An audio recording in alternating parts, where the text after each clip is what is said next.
Selamat datang di channel Jendela Sains, channelnya buat kalian yang ingin memahami pelajaran matematika, fisika, dan kimia SMA. Di video ini kita akan membahas kimia unsur part yang pertama, yaitu tentang gas mulia. Simak terus video ini sampai akhir. Ini adalah sistem periodik unsur, dan di part ini kita akan membahas gas mulia yang kalau kalian lihat terletak di paling kanan sendiri, kolom paling kanan sendiri, golongan 8A, ini adalah gas mulia, terdiri dari He, helium, Ne, neon, Ar, argon, Kr, kripton, Xe, xenon, dan Rn, radon. Oke? Kelimpahan gas mulia di alam. Kecuali radon atau Rn, semua gas mulia terdapat dalam udara bebas sebagai gas monoatomik. Monoatomik itu maksudnya jumlah atomnya cuma satu. He, helium ya He, nggak ada He2, He3, itu kan diatomik artinya kan. Ne itu ya Ne, Ar, jadi sendirian, monoatomik. Nah, di sini ini adalah komposisi gas mulia yang ada pada udara bebas.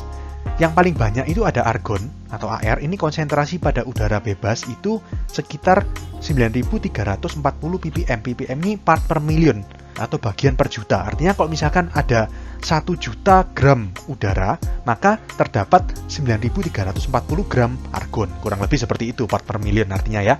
Kemudian yang kedua ada neon atau Ne, ini konsentrasi pada udara bebas sebesar 18 ppm. Kemudian helium atau He ini 5,2 ppm. Kripton ini 1 ppm, dan yang paling sedikit xenon atau Xe ini cuma 0,08 ppm. Radon tidak terdapat pada udara bebas. Sebelum membahas sifat umum gas mulia, di sini ditampilkan tabel nomor atom dan konfigurasi elektron dari masing-masing unsur gas mulia mulai He sampai Rn. Yang pertama unsur He ini nomor atomnya 2, konfigurasi elektronnya di sini ada 2 baris.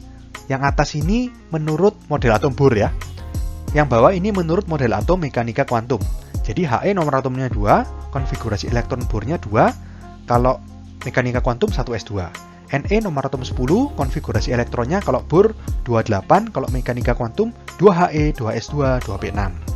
Ar nomor atom 18, konfigurasi elektron Bohrnya 288, kalau mekanika kuantumnya 10 Ne, 3s2, 3p6. Kr nomor atom 36, konfigurasi elektron 28, 18, 8. Kalau mekanika kuantum 18Ar, 4s2, 3d10, 4p6. Kemudian Xe nomor atom 54, konfigurasi elektron Bohrnya 28, 18, 18, 8. Kalau mekanika kuantum 36Kr, 5s2, 4d10, 5p6.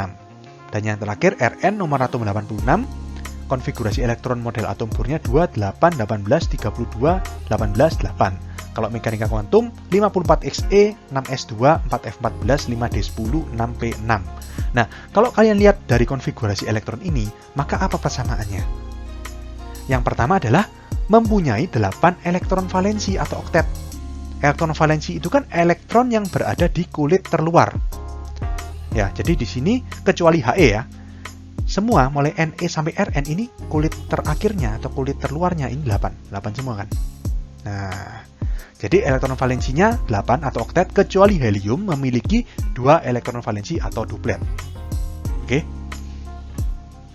Nah, karena elektron valensinya penuh, yaitu duplet untuk helium dan oktet untuk sisanya, maka gas mulia ini sukar untuk menerima maupun melepas elektron. Karena sukar menerima maupun melepas elektron, artinya dia sukar untuk mengadakan ikatan kimia, sukar untuk bereaksi dengan unsur lain, sehingga bersifat inert, stabil, atau sukar bereaksi. Yang ketiga, berwujud gas yang tidak berwarna. Jadi semua dari He sampai Rn ini berwujud gas, makanya namanya gas mulia dan tidak berwarna.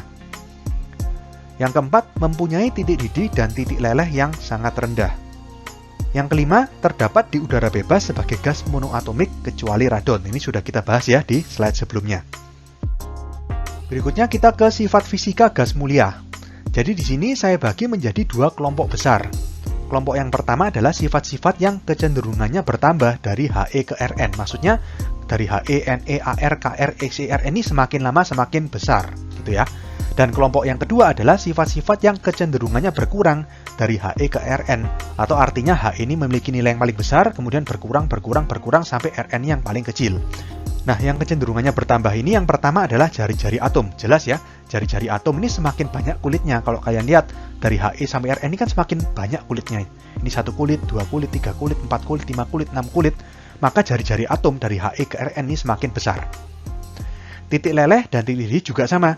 Kecenderungannya adalah biasanya semakin besar Ar atau Mr suatu unsur atau senyawa, maka titik leleh dan titik didih akan mengikuti. Titik lelehnya juga semakin besar, titik didihnya juga semakin besar. Maka di antara unsur-unsur gas mulia yang memiliki titik leleh dan titik didih paling kecil adalah He, dan yang memiliki titik leleh dan titik didih paling besar adalah Rn. Demikian juga dengan massa jenis. He paling kecil, Rn paling besar. Oke? Nah, untuk kelompok yang kedua, yang kecenderungannya berkurang, ini yang pertama ada energi ionisasi. Masih ingat, di kelas 10 kalian sudah belajar energi ionisasi adalah energi yang diperlukan untuk melepas satu buah elektron dari kulit terluar. Nah, terus apa hubungannya sama konfigurasi elektron? Sebenarnya ini sudah kita bahas di kelas 10 ya, tapi saya akan review lagi. Jadi gini, energi ionisasi itu kan energi yang dibutuhkan untuk melepaskan satu buah elektron dari kulit terluar. Nah, kalau kulit terluarnya itu di kulit pertama, maka akan lebih susah. Karena kulit pertama itu sangat dekat ke inti. Masih ingat ya, istilahnya itu gaya tarik intinya semakin besar. Karena jumlah kulit yang semakin sedikit, gaya tarik inti atau gaya tarik antara proton dengan elektron di kulit terluar itu semakin kuat. Karena gaya tarik intinya semakin besar, maka semakin susah untuk melepaskan elektron dari kulit terluarnya He dibandingkan kalau kulit terluarnya Rn. Berarti ya, kalau kulit terluarnya Rn kan di kulit keberapa nih? Kulit ke-6. Kulit ke-6 berarti kan jaraknya jauh terhadap inti atom. Kalau jaraknya jauh berarti gaya tarik inti atau gaya tarik proton pada inti dengan elektron pada kulit terluar semakin lemah. Sehingga semakin mudah melepas elektron. Semakin mudah melepas elektron artinya semakin kecil energi yang dibutuhkan, semakin kecil energi ionisasinya. Oke? Yang kedua, afinitas elektron. Afinitas elektron ini adalah kecenderungan suatu unsur untuk menerima elektron. Jadi kalau semakin mudah menerima elektron, afinitas elektronnya semakin besar. Nah, alasannya kurang lebih sama. Ujung-ujungnya adalah gaya tarik inti. He ini kulitnya sedikit, berarti gaya tarik intinya besar tadi kan. Kalau gaya tarik inti besar, maka elektron mudah untuk masuk. Elektron yang berada di luar atom akan cenderung lebih mudah tertarik. Kalau misalkan jumlah kulitnya lebih sedikit, gaya tariknya lebih besar.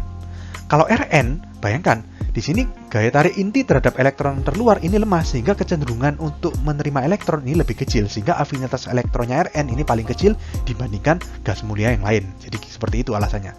Yang terakhir, ke elektronegatifan, ini kecenderungan suatu atom untuk menarik elektron pada suatu molekul. Jadi antara afinitas elektron sama ke elektronegatifan ini kurang lebih sama, dia sama-sama kecenderungan untuk menerima elektron, cuman kalau afinitas elektron ini adalah kecenderungan untuk menerima elektron dari suatu unsur.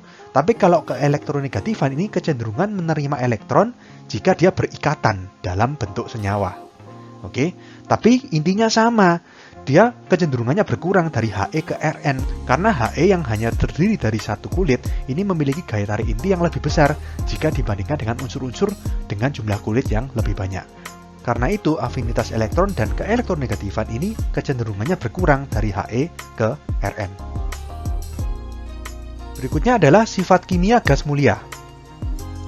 Seperti yang sudah dijelaskan bahwa gas mulia ini sangat stabil atau sukar bereaksi, sehingga tidak ditemukan satupun senyawa alami dari gas mulia.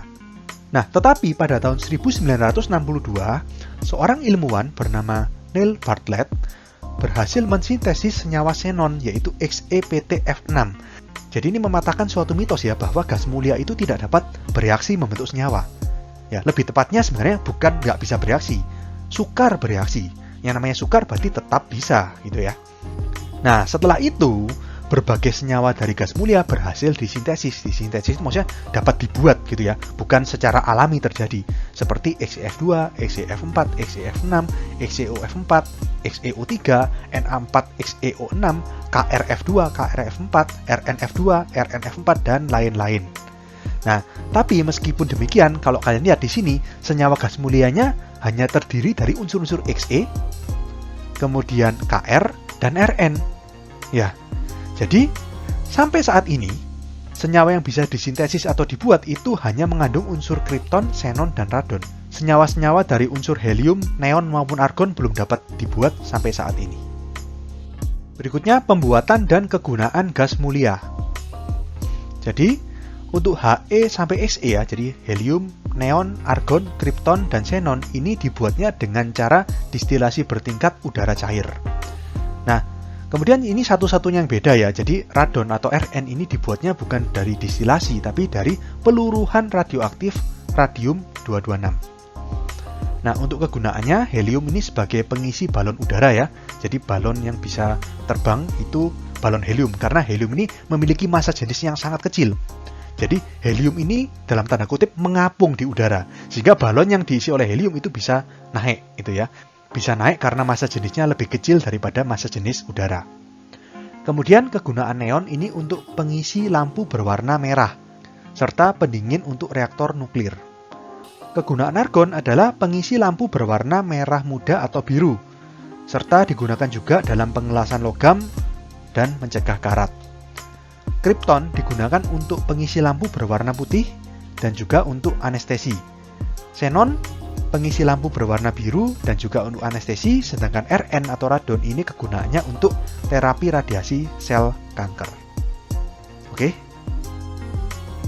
Oke, sekian untuk video kali ini. Untuk melihat playlist lengkap dari bab ini bisa kalian klik thumbnail yang ada di sebelah kanan atas ini. Jika ada pertanyaan, saran maupun kritik bisa kalian tulis di kolom komentar. Semoga bermanfaat dan sampai jumpa di video selanjutnya.